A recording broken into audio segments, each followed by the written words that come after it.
Saksi PPK Embung Nifu Boke pelin-pelan dalam persidangan terdakwa Alfred Baun. Kupang, A1channel.com, Jumat, tanggal 14 April tahun 2024 dilaksanakan sidang tindak pidana korupsi laporan palsu dengan terdakwa Alfred Baun. Dalam persidangan yang dipimpin Ketua Majelis Hakim, Sarlota M. Suek, SHMH, Hakim Anggota, Lisbeth Adelina, SH dan Julius Eka Setiawan, SHMH. Tim Jaksa Penuntut Umum dari Kejaksaan Negeri Timur Tengah Selatan menghadirkan 3 orang saksi, untuk didengarkan kesaksiannya terkait dengan dakwaan jaksa mengenai laporan palsu yang disangkakan kepada Alfred Baun. 3 orang saksi yang dihadirkan JPU adalah Kanisius Kosat selaku pejabat pembuat komitmen dan Ketua Tim PHO pada Dinas PUPR Kabupaten Timur Tengah Utara, Elvis Meol Batak selaku konsultan dan pengawas jalan di Eban dan Germanus Salem kakak kandung Kadis PUPR Kabupaten TTU. Yang menarik dalam persidangan kali ini adalah pernyataan pelin-pelan, tidak konsisten atau tidak punya pendirian, dari Kanisius Kosat selaku PPK dan Ketua Tim PHO Embung Nifu Boke saat dicecar berbagai pertanyaan oleh Majelis Hakim, Tim Jaksa Penuntut Umum dan Tim Pengacara terdakwa Alfred Baun tentang apakah Embung Nifu Boke sudah dapat difungsikan sesuai dengan rencana pembangunan Embung Nifu Boke. Saat Hakim Anggota Lisbeth Albertina SH sebagai penanya terakhir dari Majelis Hakim, menanyakan apakah sampai saat ini Embung Nifu Boke sudah dapat difungsikan sebagaimana tujuan pembangunan embung, Kanisius Kosat menjawab bahwa Embung Nifu Boke belum dapat difungsikan. Setelah pertanyaan yang disampaikan Hakim Anggota Lisbeth Albertina SH selesai ditanyakan, Ketua Majelis Hakim Sarlota M. Suek SHMH menskor sidang untuk istirahat makan siang karena waktu sudah menunjukkan pukul 12.35 WITA, kemudian sidang diskors selama 1 jam. Saat sidang dimulai kembali setelah istirahat makan siang, Tim Jaksa Kejaksaan Negeri Timur Tengah Utara yang diberikan kesempatan untuk memeriksa para saksi, Ketua Tim Jaksa Penuntut Umum Andrew Pekeya SH, sebelum memberikan pertanyaan sempat mengingatkan kepada para saksi agar berbicara secara jujur sesuai apa yang diketahui dan dialami oleh saksi. Setelah itu Jaksa Andrew memberikan pertanyaan kepada saksi PPK dan Ketua Tim PHO Kanisius Kosat, sepengetahuan saksi apakah Embung Nifu Boke sudah berfungsi sesuai dengan rencana pembangunan embung. Yang dijawab oleh saksi Kanisius Kosat bahwa Embung Nifu Boke sudah berfungsi sesuai dengan perencanaan pembangunan embung, yaitu sudah dapat dipakai untuk mengairi pertanian, masyarakat sudah bisa menimba air untuk menyiram tanaman, sudah dapat mengambil air untuk minum ternak dan embung sudah digunakan untuk memelihara ikan. Saat saksi Kanisius Kosat memberikan kesaksian bahwa Embung Nifu Boke sudah bisa difungsikan untuk memelihara ikan, Ketua Majelis Hakim Sarlota M. Suek SHMH menyela penjelasan saksi Kanisius Kosat dan kemudian memberikan pertanyaan sejak kapan Embung Nifu Boke difungsikan untuk memelihara ikan, yang dijawab oleh Kanisius Kosat bahwa embung difungsikan untuk memelihara ikan sejak bulan Maret tahun 2023.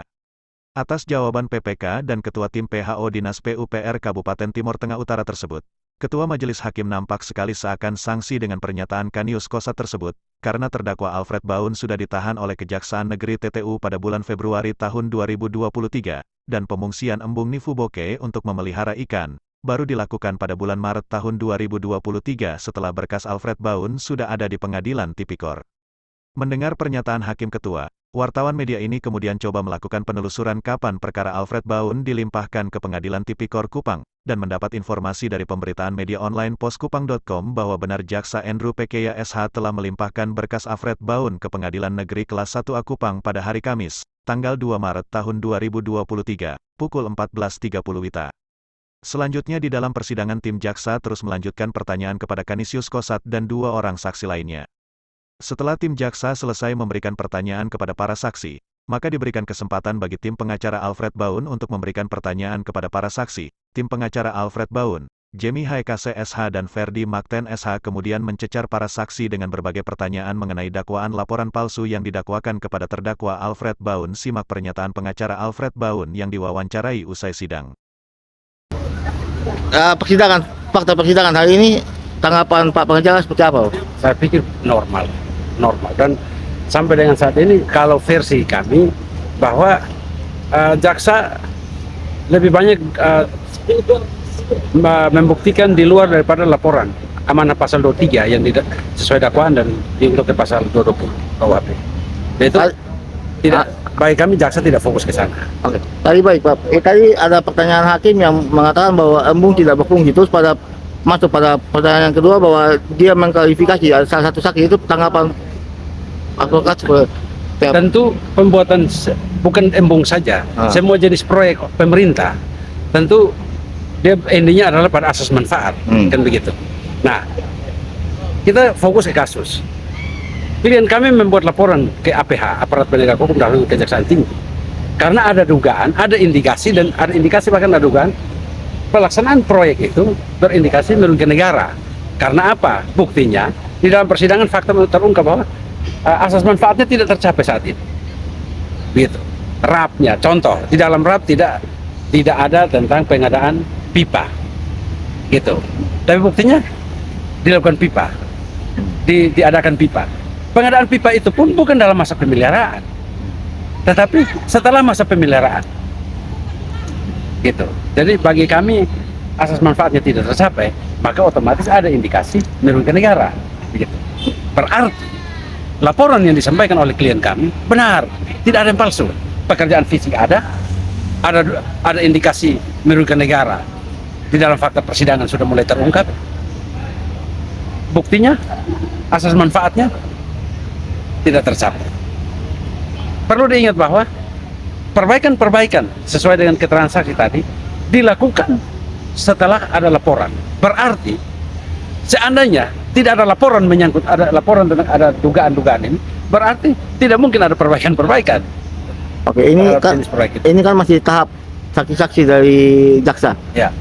Apakah nanti pada saat saksi-saksi dari pihak pengacara akan menghadirkan saksi yang menginginkan untuk Pak Alfred? Yang pasti pada waktunya, kesempatan kami juga akan membuktikan. Cara membuktikannya salah satu itu adalah kami akan menghadirkan saksi-saksi ada charge. Saksi-saksi ada charge, tentu kami akan lebih fokus pada dakwaan. Jadi didakwa membuat laporan yang palsu, laporan yang tidak benar. Maka itu kami juga akan menghadirkan saksi, bisa juga saksi ahli, bisa juga saksi fakta. Pada persidangan minggu yang lalu, majelis hakim menyatakan bahwa akan dia ke PS. Apakah itu juga akan diminta oleh pengacara? Itu permintaan dari PH dari awal. Tapi atas inisiatif majelis, maka kami menyambut baik.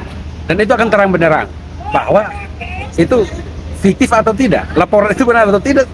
Salah satu sikap majelis untuk melakukan PS itu juga bisa mempertegas apakah laporan dilakukan terdakwa kepada APH dalam kejaksaan itu benar atau tidak. Ya. Mengenai tadi ya PPK. Kan laporan ini tentang dugaan dilakukan adanya tindak pidana korupsi. Ya. Tadi PPK sempat bilang bahwa bulan yang langsung dikat oleh majelis hakim bahwa pada bulan Maret ada tambak ikan, ada ikan.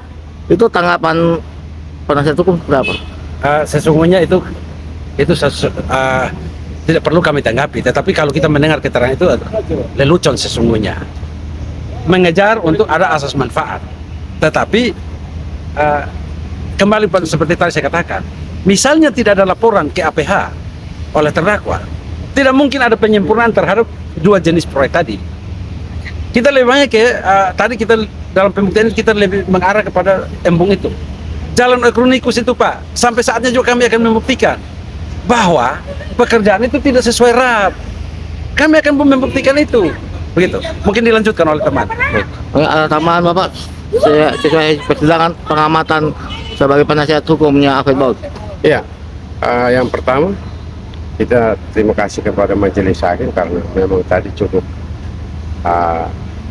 menuntut persidangan ini dengan baik. Lalu terkait dengan keterangan saksi ya, ini semoga saja apa yang dinyatakan di dalam sidang tadi itu sesuai dengan fakta. Kalau tidak akan berdampak hukum.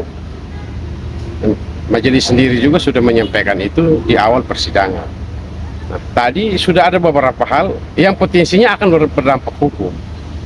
Contoh, seperti tadi sudah disampaikan bahwa setelah ada laporan baru ditaruh ikan dalam kolam. Setelah ada laporan baru diperbaiki. Kalau tidak ada laporan berarti pekerjaan-pekerjaan ini kan mubazir. Di lain sisi bahwa ada beberapa keterangan yang kemudian memicu pertanyaan-pertanyaan lanjutan. Misalkan soal konstruksi dari embung itu 3 meter dilakukan ceklep oleh karena tingginya 6 meter Berarti setiap 3 meter baru uji lab. Nah, apakah ini sesuai dengan apa prosedur teknis pembuatan embung atau tidak? Nanti kita lihat saja nanti. Mau bilang begini ya, di dalam BAP kontraktor, dalam BAP ya, mau bayar 12 juta saja jual sapi, Pak. Ini 127 juta. Diambil dari mana? Mau bayar 12 juta saja jual sapi. Tapi dia tambah 127 juta dengan dia punya kerelaan. Pertanyaannya, Dia jual apa? dia jual apa? Nah ini saya sampaikan bukan, tapi ini dalam BAP loh. Dalam BAP dan dalam dakwaan. Jadi pada pemeriksaan kontraktor ini akan dikejar oleh Oh, pasti. dari mana uang untuk Dari mana uang untuk ini? Apa namanya? Membeli tambahan ini, geomembran, ini pipa sekian ribu meter ini. Lalu satu lagi soal kita akan kejar soal administrasi proyek, karena kita juga sudah ada akses ke LKPP terkait dokumen. Jadi ketika mereka bicara dokumen lain di dalam persidangan, maka kita akan membuktikan itu. Jaksa Kejaksaan Negeri TTU Hendrik Tiip SH saat dimintai tanggapan mengenai hasil persidangan mengatakan bahwa tidak ada tanggapan. Persidangan terbuka untuk umum, silahkan disimak fakta persidangan. terkait dengan hasil persidangan hari ini, pemeriksaan saksi, tanggapan pada saksi seperti apa? Kami dari JPU sesuai dengan fakta persidangan itu sudah faktanya dan tidak ada hal yang kami tambahkan. Jadi silakan disimak apa yang ada dalam persidangan, apa yang disebutkan para saksi sudah jelas. Terima kasih. Ya, terima kasih, Pak. Demikian liputan A1channel.com.